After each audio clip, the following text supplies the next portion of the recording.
Today we are going to discuss the topic biological waste management, right? So there are government guidelines on this. The name of these guidelines are Guidelines for Management of Healthcare Waste as per Biomedical Waste Management Rule 2016.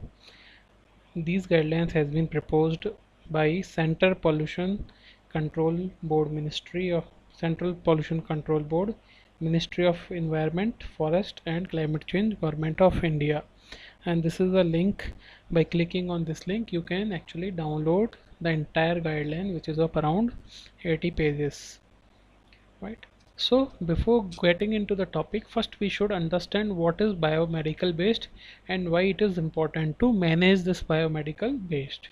So biomedical waste means any waste which is generated during the diagnosis, treatment and immunization of humans or animals and or during research activities of biological materials. All such waste adversely which can adversely harm the environment or health of a person is considered as infectious, and such waste has to be managed as per Biomedical Waste Management Rules 2016. This is very important because if we are not managing this biomedical waste, it could cause infection in many people who will come in contact with this waste, which is very dangerous condition, right? So you might have seen this kind of situations around you. Okay, you might have seen certain hospitals or some laboratories, and near to them in garbage box or dustbins you can find situations like this. Sometimes you might have seen various gloves or cotton and some other waste which is generated from hospitals or labs are just thrown along with the normal waste or household waste, which is very dangerous. These things are quite common in our country, right? So biomedical waste released in environment is a real problem, because if it will be released into the atmosphere, as just now I was saying to you, people, it can come in contact with people and they can get problems. It can get mixed with the water, and from that contaminated water, those who are using it for different purposes can get infection with this. Animals can come in contact with them. They can harbor these pathogenic microorganisms and then may again transfer it to human bodies. Okay, some of these biomedical waste will also cause air pollution. They can cause infections to the people who is directly coming into contact, and this one scene is very common in our countries, like our countries, where if it is being thrown in the waste, you might have seen people who is picking the waste. So these people are generally not using any kind of protective measures, and they might get infection. Animals are also roaming in them, birds are also roaming in them, so they might get infected and they may transmit it to some other people. So improper management of waste can create a bigger problem. That's why it's very important to treat the waste or manage the waste effectively. Now question comes, whose responsibility is this to manage this waste? So it's in duty of the organization from which this waste has been generated. So as per this, it is the duty of organization generating biomedical waste to take all steps to ensure that such waste is handled without any adversary effect to the human health and environment.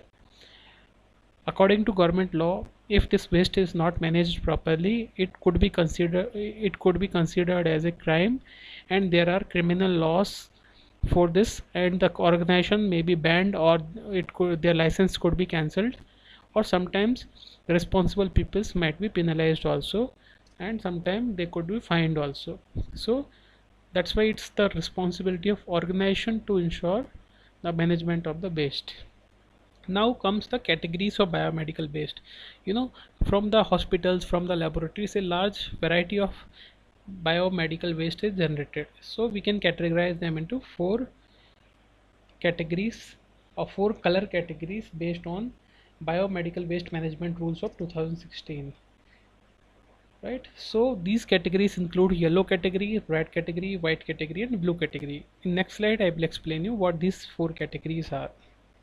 Right, as you can see, this is the categorization of all hospital waste. So any kind of waste which is generated from hospital can be categorized into three major categories, that is biomedical waste, general waste and other waste. However, right now what we are talking is, we are only talking about biomedical waste or infectious waste. As I already told you, it can be further classified into four major groups, that is yellow, red, white and blue. Right? Yellow category or yellow color coding includes waste which are of human and animal anatomical parts. They are any body fluids or tissues from the humans or animal bodies. Solid waste, any kind of solid waste, solid materials which are infectious, which have microorganisms. Expired or discarded medicines, chemical waste and chemicals, liquid waste, discarded layons, and it means discarded cotton or cloth waste materials which are contaminated with body fluids or blood. Other than this, gowns, or you can say PPEs, different type of PPEs, they all are also part of yellow category. And then we also have microbiological, biotechnological and other clinical laboratory waste, for example media, broth, cultures, test tubes, battery plates. So all these things, if we are generating in the lab, they all things will be categorized into yellow code, and these materials will be disposed or discarded into the yellow color containers, which you might have seen in our LPU laboratories also. Right? Second category is red waste or red category, which basically includes contaminated plastic waste, like for example syringes, right, without needles, right, only syringes, or any kind of plastic material which is contaminated with microorganisms, right, maybe plastic bags, right, disposable plastic bags and disposable plastic containers, sample containers, right. So third category is white waste. So it include waste sharps, including metals. So basically any sharp material which is made up of metals is coming into this white category. And then we have blue category. So this includes metallic body implants, like there are several things like strains, strings which is implanted into the body. So these things comes into blue, along with glassware, anything like broken glassware, infectious, and sometimes they might be infectious also. So all these materials will be basically discarded into their respective color bags or containers, as we are also doing in our laboratories. Right, so I hope all of you are clear with four color coding of biomedical waste. Next thing is how to dispose it. What is the steps for carrying out this entire procedure of biomedical waste management? So there are five major steps for biomedical waste management. First step is segregation. So just now we have discussed about color codings. So segregation is basically related to the division of waste into various color codes. So this work is basically carried out by the researchers who is carrying out their work, or the technicians who is working in the laboratories, because whenever they are generating waste, it is when they are discarding that waste, they should remember that a particular type of waste should be discarded into a particular color coding as per the rules which we have discussed in previous slide. For example, if there are certain test tubes or there are certain flask which is having infectious materials and it has broken down, then they will have to discard it in blue color bags. Similarly, if they are using any gown or they are using any mask, and after use they must be discarding it into yellow color bags. So this is called segregation. So we need to segregate the waste as per color coding, and this is the responsibility of the laboratory employees who is actually generating that waste.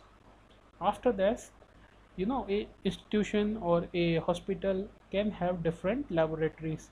So in such places, these waste which is generated in different laboratories should be collected into a common place, and obviously that common place will also be the part of the same organization. So all waste will be gathered over there, and then it will undergo pre-treatment. So usually pre-treatment is carried out by heating, and in heating we can do autoclave, then we can do chemical, we can use other methods like chemical disinfectants where we can use sodium hypochlorite, right, and then we can also use radiations. However, among them autoclaving is the most you mostly used method, right? After that, transportation. So finally the waste will be brought to the place where we have final treatment and disposable mechanisms available, right? So transportation is always carried out by various kind of vehicles, and usually the closed vehicles, so that in between no other person will get exposed to them. So transportation is always carried out by various vehicles. They are covered or closed vehicles. Final step is treatment and disposal. So uh, there are materials which could be incinerated, they could be burned. Basically incineration means burning of materials into controlled condition. So one way of final disposal is incineration, where the entire material could be burned and it could be disposed of. And the other way is sometimes when we are getting autoclaved material, and if the material is decomposable, we can make big pits, and we can dump this autoclaved material into this pit, and we can cover it off, so that over the period of time in future this material will naturally get uh, as we have already autoclaved it in pre-treatment, so it will not have any microorganism. And when it is dumped over the period of time, because from the nature it will acquire microorganism and get decomposed also, so finally it will get destroyed. So these are some of the steps of biological waste management. However, there are so many things. As I told you, the guidelines of this is of around 80 pages. So for different categories, even for minute things, there are different type of details. What I have tried to taught you in this shorter period of time is the crux of the entire information. When you know this and you get into the guideline, you can understand things more easily. Otherwise, if I start teaching you guidelines, it will take 5-6 classes only for these guidelines. So I think I have tried to give you some information on biological waste management. Thank you.